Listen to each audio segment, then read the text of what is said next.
ये गाइस, सबसे पहले तो मैं माफ़ी चाहूँगा। बहुत समय बाद मेरा ये वीडियो आ रहा है। शायद 3 महीने हो गए। मैं प्रॉपर टाइम नहीं दे पा रहा हूँ क्योंकि मेरी एक छोटी बच्ची है, इस वजह से। और उसको टाइम ज़्यादातर मुझे ही देना पड़ रहा है। मेरे काम में भी इफ़ेक्ट हो रहा है। एनीवेज़, मैं आगे बढ़ता हूँ। जैसे कि हम जानते हैं, कार्स फ्यूचरिस्टिक होती जा रही हैं। कार्स में बहुत सारे इलेक्ट्रिकल्स आते जा रहे हैं। इस वजह से कार का बैटरी कंजम्पशन बहुत ज़्यादा बढ़ गया है। मेरी ही Hyundai की गाड़ी है, क्रेटा है, जिसमें all time blue link application active रहता है। अब ये एप्लीकेशन जो एक्टिव रहता है, इसमें बहुत सारे सेंसर्स एक्टिवेट हैं। GPS मॉड्यूल हमेशा एक्टिव रहता है। इसमें मैं मोबाइल से अपनी कार को कंट्रोल कर सकता हूँ, AC ऑपरेट कर सकता हूँ, इंजन स्टार्ट कर सकता हूँ। मैं गाड़ी की अराउंड की वीडियो देख सकता हूँ, वीडियो बना सकता हूँ। तो आप समझ सकते हैं कि ऑल टाइम गाड़ी में ये इलेक्ट्रिकल्स ऑन है, सेंसर्स एक्टिव हैं गाड़ी के। इस वजह से बैटरी कंजप्शन इतना ज़्यादा बढ़ गया है कि मैंने एक राजस्थान ट्रिप करी थी न्यू ईयर के टाइम पे। मैंने 4 तारीख को गाड़ी अपने गैराज में खड़ी करी थी और 18th को वापस निकाली है। दैट मीन्स रफली 15 डेज़, और उसमें बैटरी कम्प्लीटली डेड हो गई थी। इस प्रॉब्लम का क्या सोल्यूशन है? सबसे पहला बहुत ही ऑब्वियस सोल्यूशन है कि आप गाड़ी चलाते रहिए। ये बहुत प्रैक्टिकल नहीं है।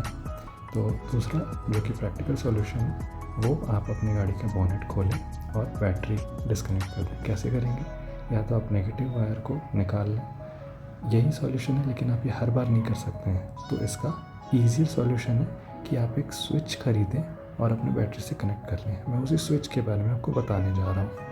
अब आप कुछ स्विच देखेंगे जो कि मैंने 1 बाय 1 परचेज़ किए थे। उसमें परचेज़ डेट्स भी आ जाएंगी, मैं उनके बारे में आपको बताऊंगा। जैसा कि मैं हर बार कहता हूँ, ब्रांड पे मत जाइए, कॉस्ट देखिए।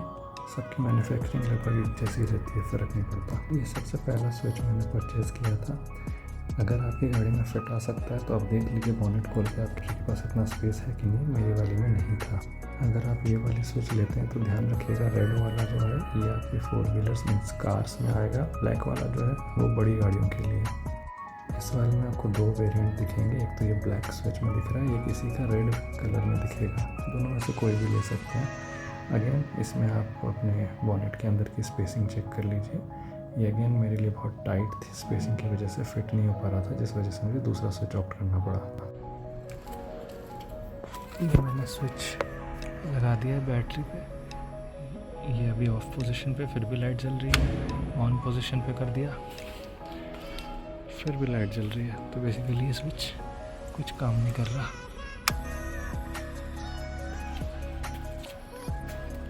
इस स्विच को तो आप नहीं ही लीजिएगा, जहाँ तक मुझे लगता है किसी भी गाड़ी में बहुत डिफ़िकल्टी से फिट आएगा, क्योंकि इसके टर्मिनल्स 90 डिग्री के अपोजिट फिट हैं।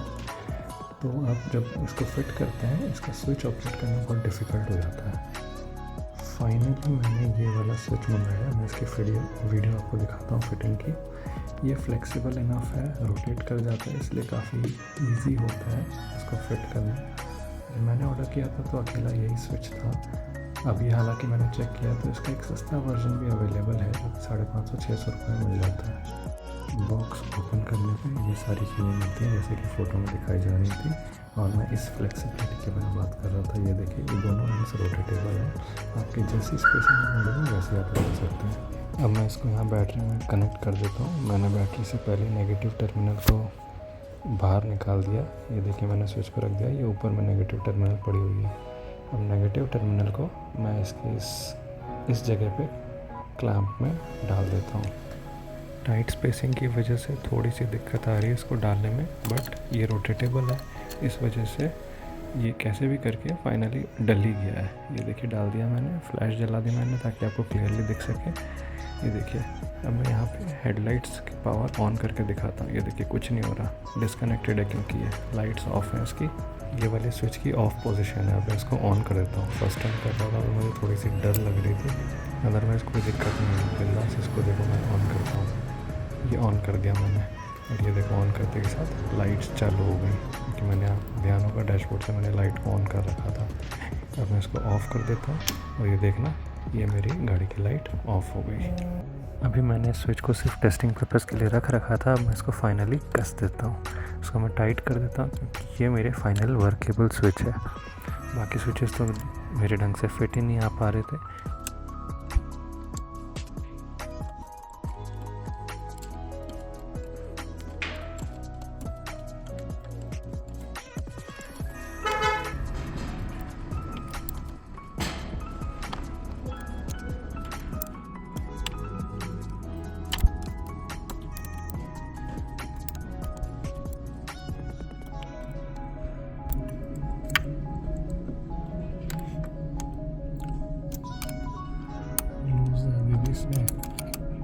टर्मिनल को ढंग से होल्ड नहीं कर रखा, तो मुझे जो है ना इसके बीच में जो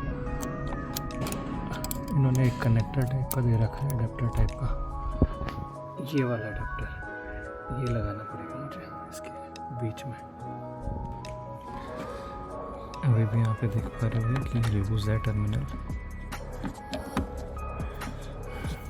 ये जो इन्होंने क्लिप दी हुई थी ये मुझसे फिट नहीं हो पाई, ये थोड़ी सी मोटी हो जा रही है। तो मैं इसको बेसिकली अब सर्विस सेंटर पे जब ले जाऊँगा तब उनको ये दूंगा कि आप ये इसके अंदर डाल दो और फिट कर दो। अभी के लिए मेरा काम चल जाएगा। यहाँ पे जो है बैटरी की नेगेटिव टर्मिनल का इस क्लैम्प से बस एक ही पॉइंट पे कांटेक्ट हो पा रहा है। सो मुझे लगता है कि यहाँ पे कार्बन का डिपॉजिट थोड़ा सा ज़्यादा होगा, पर कोई बात नहीं, देखते हैं कुछ दिन। और मैं इसको फाइनल अब ऑन कर दे रहा हूँ। कल मुझे वैसे भी गाड़ी निकालनी है, तो अभी ऑन ही रखता हूँ इसको। कल आऊँगा जब मुझे थोड़े दिन के लिए नहीं निकालनी होगी गाड़ी, एक हफ्ते बाद निकालनी होगी, तब इस स्विच को मैं ऑफ़ कर दूँगा। अभी इसको ऑन कर देता हूँ। ये मेरी गाड़ी लाइट ऑफ है, ये मैंने इसको ऑन कर दिया, ये गाड़ी की लाइट जल रही। मैं बताना चाहूँगा कि मुझे इस स्विच को यूज़ करते हुए लगभग 1 महीना हो गया। मुझे कोई इशू नहीं आ रहा है एक्सेप्ट फॉर कि मुझे मैनुअल डोर ओपन करना पड़ता है की से। इसके साथ ही मैं ये रिव्यू को यहीं क्लोज़ करता हूँ। ये मैंने बैटरी के किल स्विच या फिर डिस्कनेक्ट स्विच बोल सकते हैं, उसका रिव्यू देने की, डिटेल जानकारी देने की कोशिश करी है, जिससे कि आप गाड़ी के बैटरी ड्रेन को बचा सकें। कैसा लगा आपको ये रिव्यू? होप्स आपको पसंद आया होगा। Thank you.